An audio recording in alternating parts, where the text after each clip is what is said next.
What is up, guys? I'm super excited to finally bring this video to you. This will be the definitive training approach to improve your flicking precision. So if you're a tactical shooter player playing Counter-Strike or Valorant, this skill is like the most important skill. If you're going to throw away all of the other skills and only pick one to focus on, it would be this one. And this video should help you to understand the method to best achieve your results that you're looking for to get really sick flicking aim. So this is going to be following the Bard Pill method, created by Bardos, who is an incredibly good, one of the world's best static flicking players. And he's also an awesome and super nice dude, and I love him, especially because he brought us this. So let's get into how it works. So it's actually very straightforward. Really the difficulty comes in applying the focus and the consistent practice. But essentially all you're doing is loading into a static clicking task like Sixshot is a very popular one here on Aim Labs. And what you want to be doing is you want to miss no more than 3 times. When you get to 3 misses, you have to restart. So that is a very strict control that we have for the accuracy. And that's really important because we need to have focus and we need to create control and we need to habituate this level of control and focus in our minds. It's very challenging, and that's what's going to cause the growth for us. So we have that, and we want to be clicking on the orbs. That's how it works.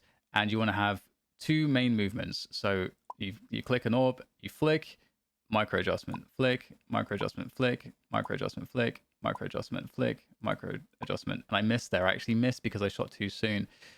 So what you want to be able to do here is have a very fast initial flick. So when I've killed the target, I'm going to the next one. I want to have a really fast initial flick, and then I micro correct. And you can take your time with the micro correction. But again, as I mentioned, you want to make it so that you don't miss more than 3 times. You have a very strict control on your accuracy. And you also make sure to take your time and build in the speed as is necessary. If you start speeding up too much, you start missing. And this is why we have this strict control, because it's there to stop you from speeding up too much. Because if you speed up too much, you're going to sacrifice the development of the control. Bartos explained it in such a way where he compared it to learning a musical instrument, where you start really, really slow. You're not allowed to play like a wrong note necessarily. And over time, you'll build up the speed you need to actually play that song like at the normal speed or faster flawlessly. So let's look at this from Mini's perspective. So this is Mini on Sixshot, breaking a world record about a year ago or so on his channel. We're going to look at it in normal speed, and then we're going to go in slow motion, and we're going to see what's really going on. So as you can tell, obviously absolute beast when it comes to static clicking. He's again one of the world's best at this as well. He's right up there. Of course, has this world record, and you can see that he's just going very fast between the orbs. He has 100% accuracy. It's pretty cool. Pretty cool to get 100% accuracy. Oh, he just missed one, but that's okay because he's hitting everything else. So let's go in slow motion and see exactly what is going on. So we go to quarter speed. Let's go back to the beginning, and what you'll notice is on each flick, he's actually missing. He's missing on almost, like, I would say the majority of his first flicks are misses. It's that second movement where he corrects. And how is this happening?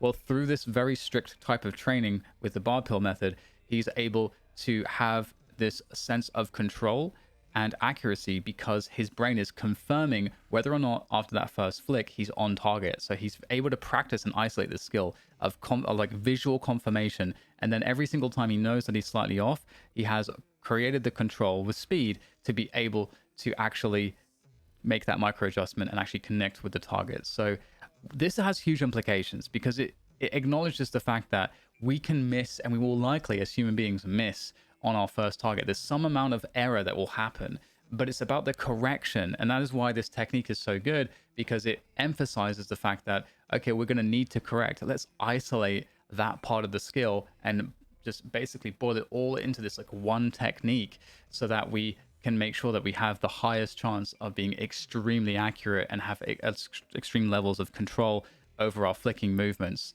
So again, let's go back to normal speed so you can see, because now you know what to look for. It's that flick micro correction, and you can see that's just what he is doing. Just that is how he is so accurate on all of these tasks. Rather, sorry, on hitting all of these orbs. So if you two want to be able to have skill like this, you have to be really, really diligent with the approach to the training. Like I said, it's very hard to have this level of accuracy and control. And for some of you, you might be underdeveloped in certain areas, whether it's, your arm control or your fingertip control or your wrist control. As we talked about on a previous video, depending on the type of movement and your sensitivity, there might be certain, leaks you have. So let's say like, I've been incorporating more arm movements. So my arm flicks, which is what I'm trying to do mostly now, because I'm getting a lot of training on it.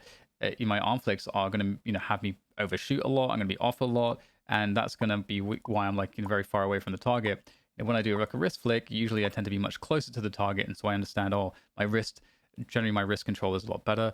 And when I do my micro corrections, generally, I'm actually pretty good at the micro corrections. That's more of a fingertip thing for me. So, and that's kind of how it should be kind of meted out, is your arm is doing the bigger flicks, your wrist is maybe doing some of the smaller flicks, and then you've got the even smaller flicks where your micro corrections are coming in, and that's going to be more fingertip dominant. Again, it kind of depends on your sensitivity. So you have to kind of make a judgment as to, okay, well, what's coming into play?